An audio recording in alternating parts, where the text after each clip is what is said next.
সকল প্রশংসা সেই মহান রব্বুল আলামিনের জন্য, যিনি আমাদেরকে মুসলিম পরিবারে জন্মগ্রহণের সুযোগ দানের মাধ্যমে সমগ্র সৃষ্টি জগতের মাঝে সর্বশ্রেষ্ঠ সৃষ্টির মানুষ এবং সর্বোত্তম জাতি মুসলিম পরিচয়ে পরিচিত করেছেন। এই জন্য সকলে কৃতজ্ঞতা স্বরূপ বলি আলহামদুলিল্লাহ। অজস্র অগণিত দরুদ ও সালাম বর্ষিত হোক প্রাণপ্রিয় নবীর উপর, যিনি আমাদেরকে হেদায়েতের পথ নির্দেশনা দান করেছেন। সেই নবীর উপর সকলেই দরুদ পড়ি সাল্লাল্লাহু আলাইহি ওয়াসাল্লাম।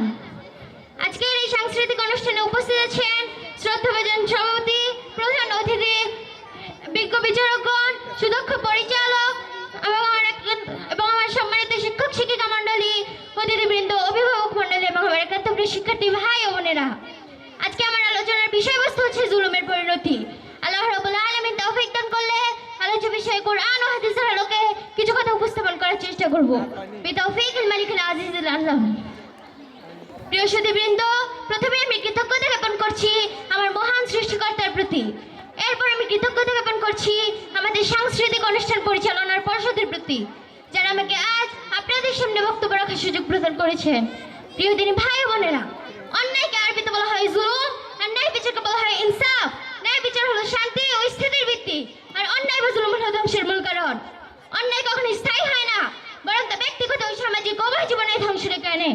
আল্লাহ তাআলা সূরা আন-নাহলের 90 নং আয়াতে বলেন, ইন্নাল্লাহা ইয়া'মুরু বিল আদলি ওয়াল ইহসান ওয়া ইতাই যিল কুরবা ওয়া ইয়ানহা আনিল ফাহশাই ওয়াল মুনকারি ওয়াল বাগই ইয়াইদুকুম লাআল্লাকুম তাযাক্কারুন।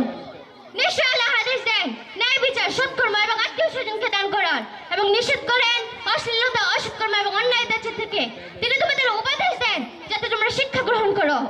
আল্লাহ তাআলা আরো বলেন সূরা ইব্রাহিমের 42 নং আয়াতে, ওয়ালা তাহসাবান্নাল্লাহ গাফিলান আম্মা ইয়া'মালুল যালিমুন।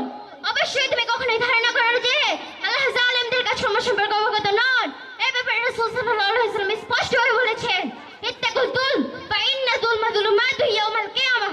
অন্যায় থেকে বাঁচো, কারণ অন্যায়কে প্রতিদিন ভীষণ অন্ধকারের কারণ হবে।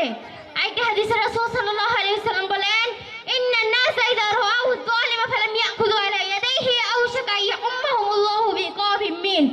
যখন মানুষ কোনো জালিমকে দেখে কিন্তু অন্যায় থেকে বিরত রাখে না, তখন আল্লাহ খুব শীঘ্রই তাদের সবাইকে নিজ পক্ষ থেকে শাস্তির আওতায় নেন। প্রিয় ভাই ও বোনেরা, অন্যায় ধ্বংস ডেকে আনে ব্যক্তি, পরিবার, সমাজ, রাষ্ট্র সব ক্ষেত্রে। এটি সমাজে দুর্নীতি, বিদ্রোহী, বৈষম্য, অস্থিরতা ছড়িয়ে দেয়। ইতিহাস সাক্ষী, যে সমাজে ন্যায় বিচার প্রতিষ্ঠিত হয় সেখানে শান্তি ও বরকত নেমে আসে, আর যেখানে অন্যায় ছড়িয়ে পড়ে সেখানে আল্লাহর গজব নেমে আসে। অতএব প্রতিটি মুসলমানের দায়িত্ব হলো নিজ জীবনে, পরিবারে, ব্যবসায়, নেতৃত্ব এবং বিচার বিবেচনায় ন্যায় বিচার প্রতিষ্ঠা করা এবং অন্যায়ের বিরুদ্ধে দাঁড়ানো। প্রিয় উপস্থিতি, পরিশেষে আমরা আল্লাহর নিকট দোয়া করি, আল্লাহুম্মা জাআলনা মিনাল মুহসিনিন ওয়া সাব্বিতনা আলাল হাক্কি হাত্তা নালকা। আসসালামু আলাইকুম ওয়া রাহমাতুল্লাহি ওয়া বারাকাতুহু।